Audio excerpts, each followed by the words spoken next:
पत्र गीता भगवान का 208। सीता का रामचंद्र से बहुत प्यार था, पर हिरण भी प्यारा था, इसलिए रामचंद्र से छूटकर रावण के चंगुल में जा पड़ी।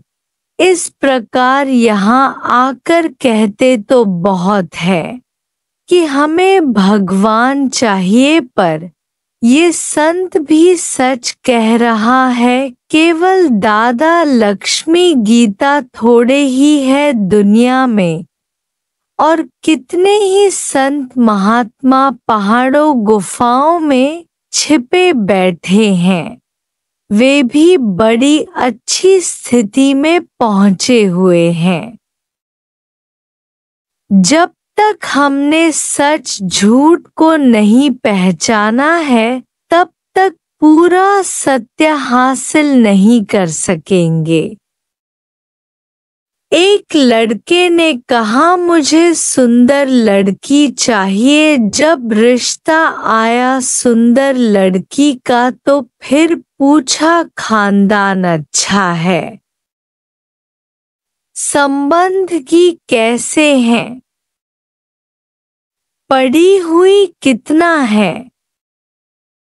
इससे साबित हो गया कि उसके अंदर ठगी है।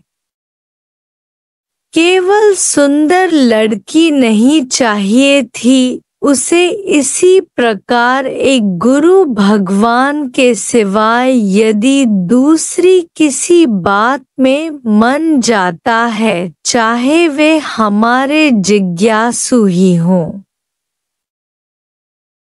तो अभी हमने सच को नहीं पहचाना है, नहीं समझा है। जब तक गुरु को हमने राजी नहीं किया है, गुरु ने हमें सर्टिफिकेट नहीं दिया है, तब तक सुख से नहीं सोना चाहिए। गुरु हमारी इच्छा से चल सकता है, पर कभी हम गुरु की इच्छा से चल सके हैं? अपनी सहूलियत से तो हम आते जाते हैं।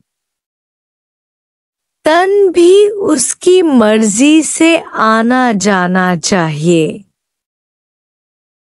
पूरा ही बिक जाना है।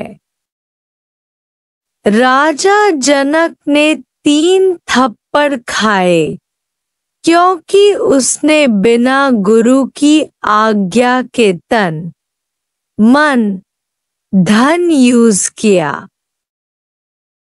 हमने गुरु की हजारों थप्पड़े खाई हैं, तो भी यदि तन, मन, धन अर्पण नहीं किया, तो कौन से जन्म में फिर कैसा भगवान मिलेगा?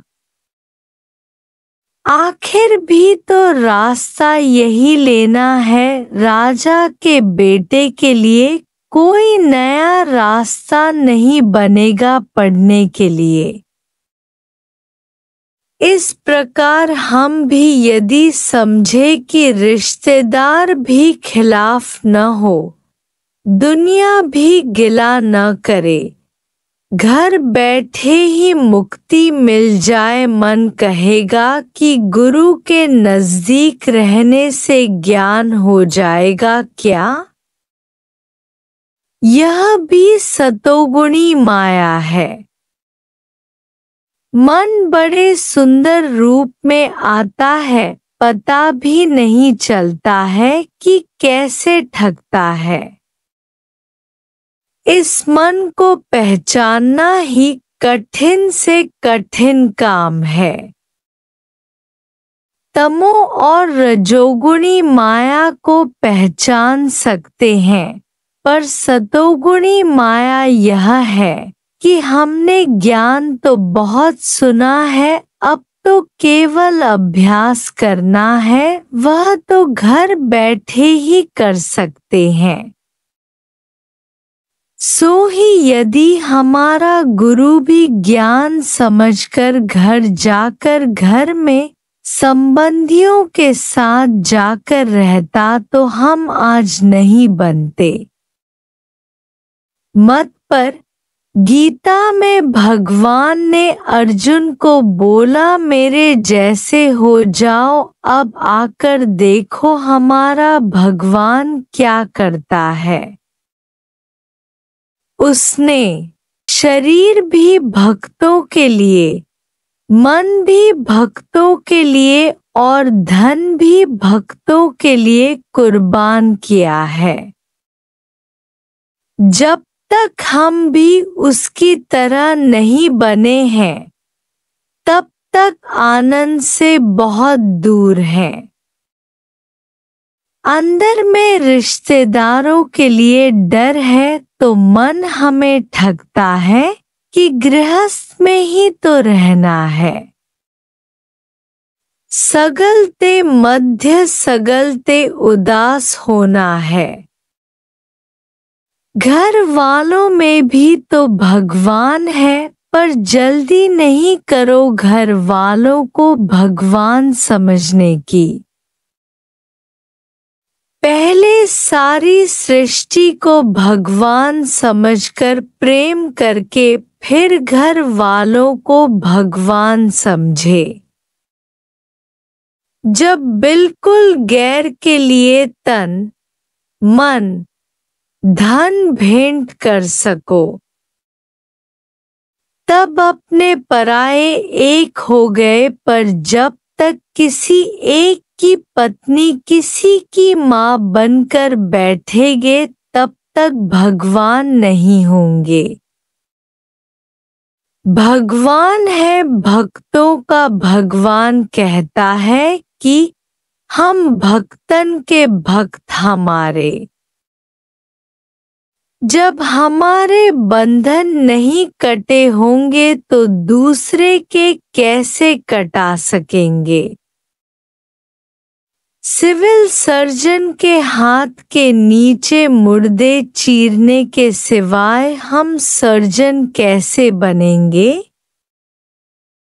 यहाँ के अनुभव तो रोज बरोज देखने जैसे हैं।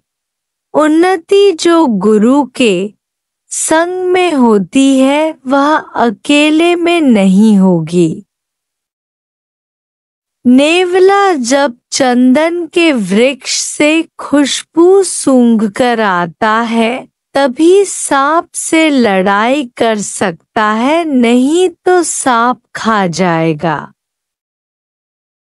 इस भवसागर से पार होने के लिए गुरु का संग लंबे समय तक चाहिए। जैसे गुरु समान बनकर सब बंधन काटकर प्रकृति से नाते काट ले, अभी गुलाम बनकर सब घर में रहे पड़े हैं, पर फिर गुरु आकर मालकी लेकर देता है।